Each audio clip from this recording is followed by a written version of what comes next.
Hello guys, अस्सलाम वालेकुम। कैसे हैं आप सब। तो ये बैंकॉक का डे 4 एंड 5 है। सॉरी मैं ये सब वीडियोस लेट अपलोड कर रही हूँ क्योंकि मुझे टाइम ही नहीं मिला था एडिटिंग करने का। और मुझे आपसे वहाँ की एक स्टोरी नहीं, एक इंसिडेंट भी आपसे शेयर करना है, तो वो मैं आगे वीडियो में करूँगी। हम 4th डे पे हम वहाँ पे निकल गए थे फ्लोटिंग मार्केट के लिए। वहाँ का बहुत फेमस मार्केट है। तो हम पहुंच गए थे वहाँ पे। 1 आवर का कुछ राइड था होटल से। बहुत ही वेदर आप देख सकते हो, बहुत ही खूबसूरत था एकदम। ये गोवा वाली फीलिंग दे रहा था, पर ये बहुत अंदर बोट से जाना था, अंदर मार्केट थी। और इसका कुछ एक बोट का उनने 2000 बात फेयर लिए थे 1 आवर के लिए, पर बोट से बाहर नहीं निकल सकते थे, अंदर ये सब शॉपिंग कर सकते थे। पर जो बैंकॉक में जो मिलता है सामान, जो स्ट्रीट पे, वहाँ से बहुत ज़्यादा एक्सपेंसिव ये लोग बेच रहे थे। पर एक एक्सपीरियंस के हिसाब से हम चले गए।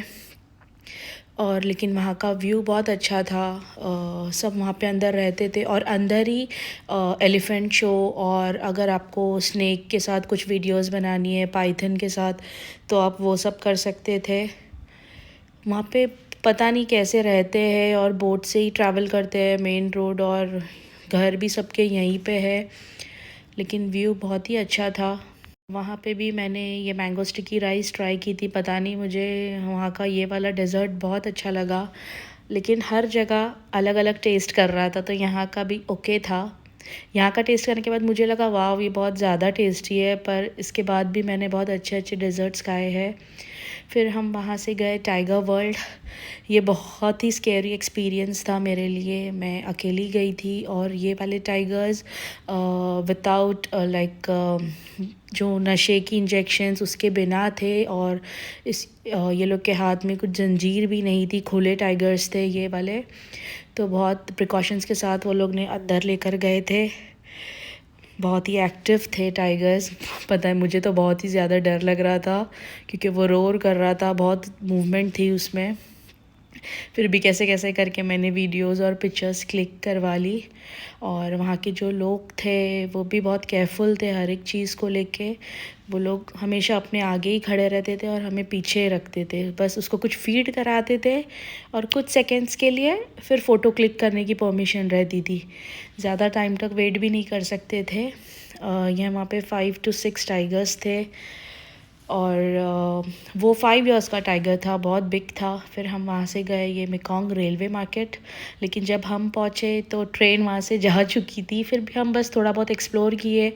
ये भी इतना कुछ खास नहीं लगा था और गर्मी भी बहुत ज़्यादा थी। फिर हम वहाँ से आ गए क्योंकि बहुत होटल से बहुत दूर का सफ़र था, हमें घर भी रिटर्न जाना था। फिर वहाँ से रात में हम गए खाउसन रोड।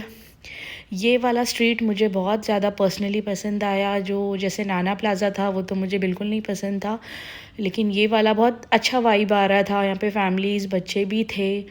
और यहाँ पर जैसे लाफिंग गैस, आपको कुछ एक्सपीरियंस करना है, वो बलून में लाफिंग गैस डाल के देते, वो एक्सपीरियंस कर सकते हैं। और यहाँ पे रास्ते रास्ते में आप देखोगे ये इंसेक्ट्स, स्कॉर्पियंस और पता नहीं क्या क्या कीड़े थे, वो लोग स्टिक में लगाकर सब वो खाते हैं, पता नहीं क्या करते हैं। और ये वहाँ का क्रोकोडाइल वहाँ का एग्जॉटिक मीट है, तो ये भी रास्ते रास्ते पे आपको मिलेगा।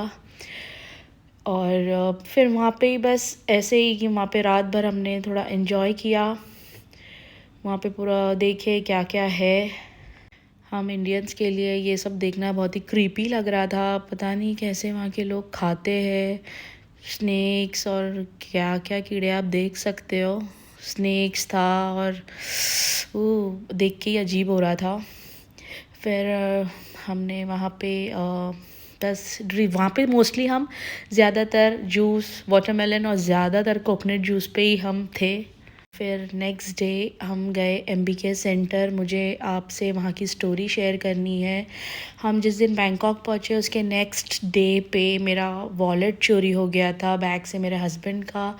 मैंने शोल्डर बैग ली थी, पता नहीं किसी ने पीछे की ज़िप खोलकर उसमें से वॉलेट निकाल लिया। हम बहुत ज़्यादा परेशान हो गए थे, कुछ समझ में नहीं आ रहा था क्या करेंगे। वो भी नेक्स्ट डे ही था। और वॉलेट में हमारे सारे क्रेडिट कार्ड, डेबिट कार्ड और 8,000 बात कैश था।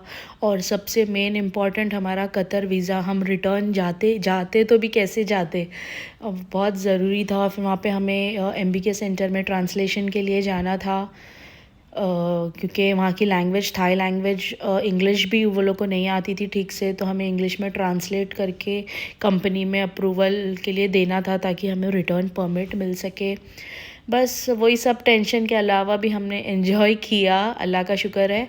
फिर रात में हम गए वहाँ से एशियाटिक और टर्मिनल 21, और यहाँ पे एक बहुत बड़ा जाइंट व्हील था, उसमें बैठे।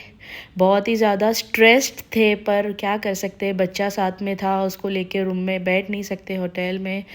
अब फिर सोचे जब आए हैं तो घूम ही लेते हैं। इसी वजह से हमारा जो स्टे जो 8 डेज़ का था वो हो गया था 15 डेज़ का। हम पता नहीं, फिर हम यहाँ से वहाँ बस घूम रहे थे। क्या करेंगे, क्योंकि हमारे डॉक्यूमेंट्स के काम हो नहीं रहे थे, बहुत डिले हो रहा था, कुछ ना कुछ मिस्टेक्स आ रही थी। तो एवरी डे बस, और उसी बीच में न्यू ईयर भी था, तो 3 डेज़ का ब्रेक मिल गया था। क्या एम्बेसी बंद थी वहाँ की, और प्रॉपर काम भी हमारा नहीं हो रहा था, क्योंकि हमें कैसे भी करके रिटर्न कतर पहुँचना था। मेरे हस्बैंड की ड्यूटी, बच्चे की स्कूल सब थी। अच्छा है कि विंटर ब्रेक था, तो उसके लिए कोई मुश्किल नहीं हुई हमें।